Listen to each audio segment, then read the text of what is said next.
ngina-8 ngina-8 and ngihlala noma nosisi wami omncane nami nobhuti wami omdala. So uma ubekaphuza utshwala so ubekajema. All right. Then wahamba wafika omakhelwane angizothi bawumakhelwane futhi baphinde babe umndeni khona lapha ekhaya. Ihlobo ngisho kanjalo.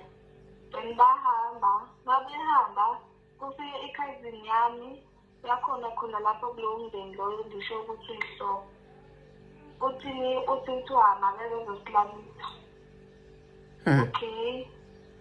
Mama bese kulala-ke bandlale phansi nobhuti wami ngiconswe nabawena 15 or 16 lapho. Unyaka ngiconswa u-2014 or 2016.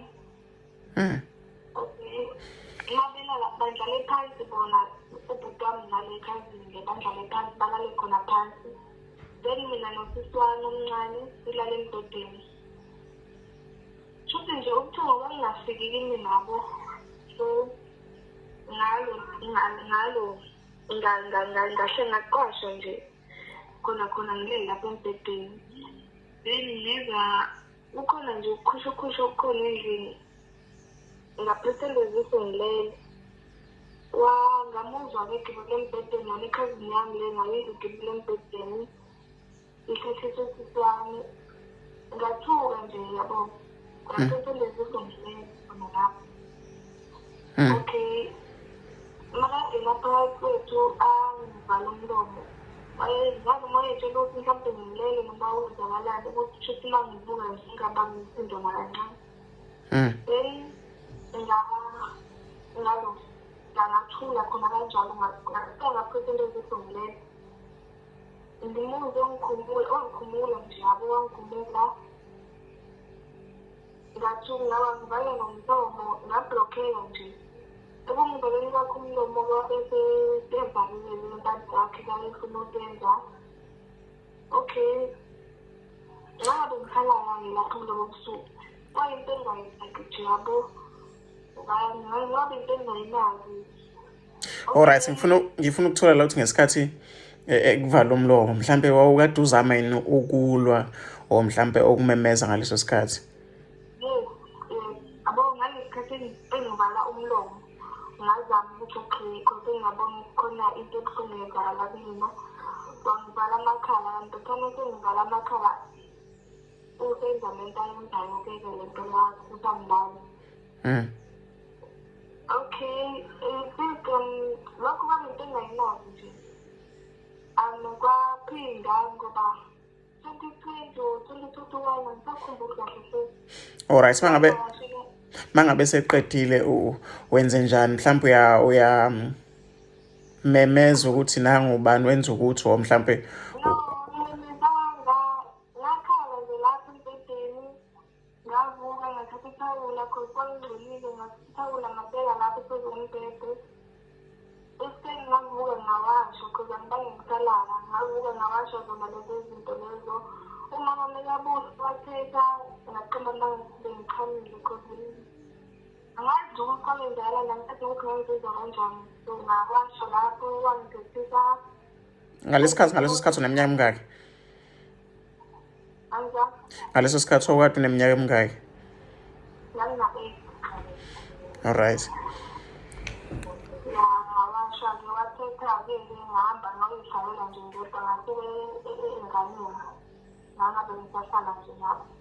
Kwayinto engingabe ngisayinakabo nje because nganga-understand okuningi ngangabe ngisakunaka. Okay, 2020 noma 2021 ngangivakashela umngani khona lapha ngasekhaya. So ngizokhuluma nje iqiniso ukuthi sasiphuza utshwala. Angazi ukuthi kwayenzakalani because ngingaphuzile kakhulu. Ngayithuka emhlane womuntu wekhisi. Babe bathathu bengibelethile beshintshana ngami endleleni bengibelethe. Until sifika komunye umuzi nje umuhle nje omkhulu.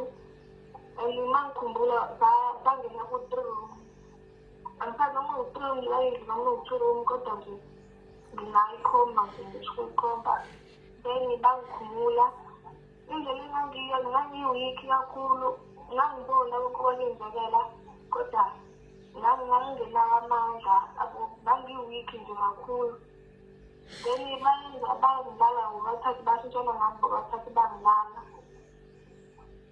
then baqala ukuxabana omunye wathi ngeke umntana ngikawuthiwa ubaba wakhona kulowo muzi esasibona wathi ngeke bakwazi ukuthi ngilale khona lapha ngeke bangise kwenye indawo bangithatha bangisa omunye umntana khona lowo mntana lo wayekhona nabo kulowo 3 bangisa koba wedwa yomunye then wasuke wangilalisa khona ekuseni nje wangenza ngabe ngathi ngiyakhohlwa angazi kwenzakalani kwangathi ngiyakhohlwa ngazarealize late lapha kuloya muzi kwakuzandlovu. Alright, lo muzi okay labafana labo kade usithuka usubelethwe yibona babe kade uyabazi mhlawumbe ukuthi abakephi okade wabona ukuthi abakephi ngiyazi usho ukuthi ngiyazi uyabazi labafana labo abafana ngangiqala ukubabona nje ngaleso sikhathi yebo ngangazi ngibabona so umuzi babe kade bekisa kona uyawazi umuzi yebo ngingawukhomba ngiyawazi kasase yombili imizi alright ungaqhubeka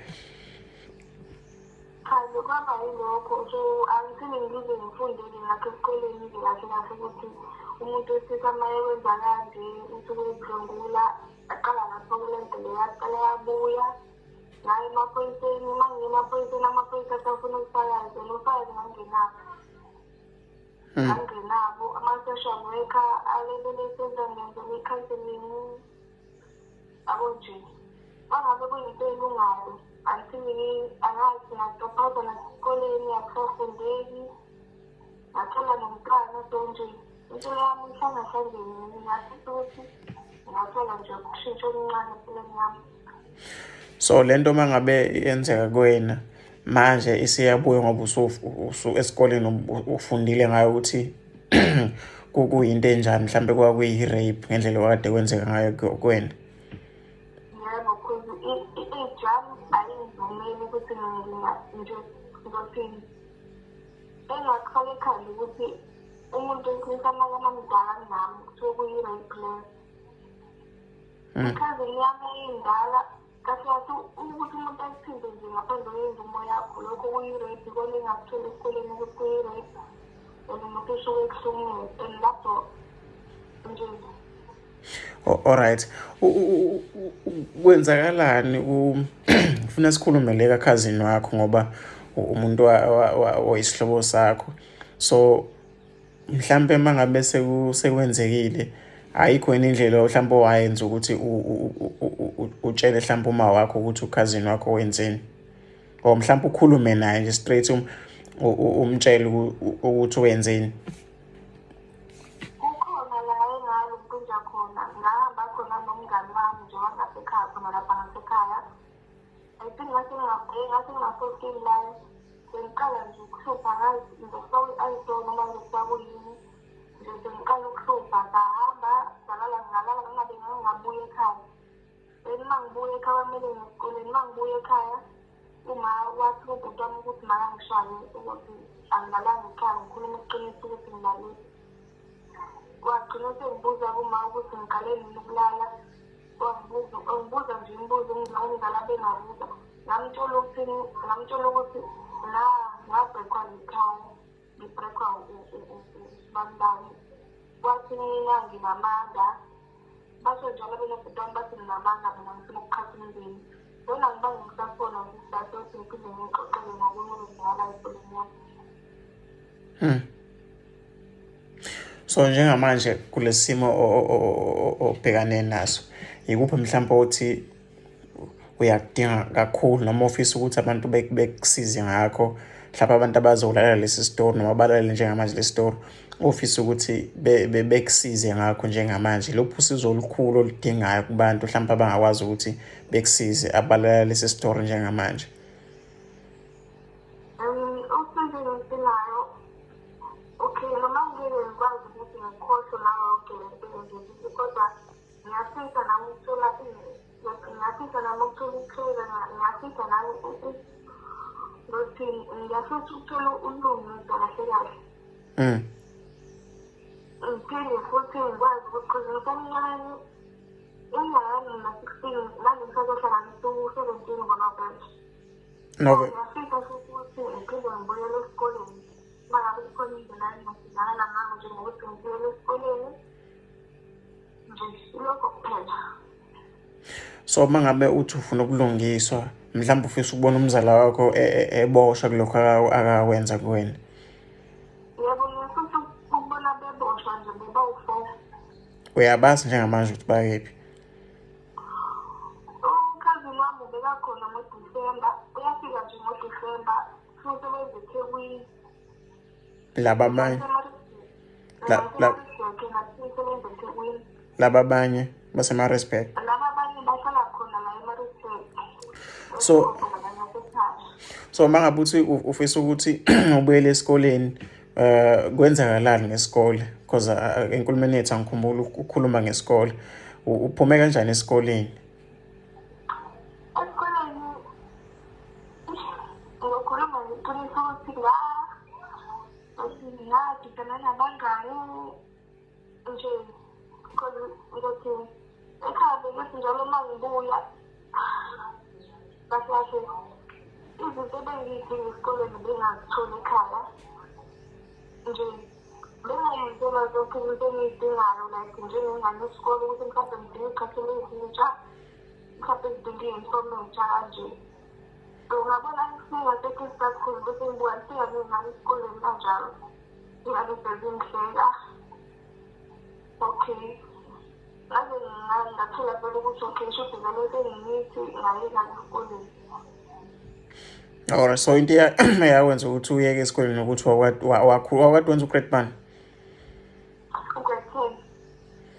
Alright, so njengoba uthi ufisa ukubuyela esikoleni ufisa ukuthi bekusize ngani ukuzobuyela esikoleni?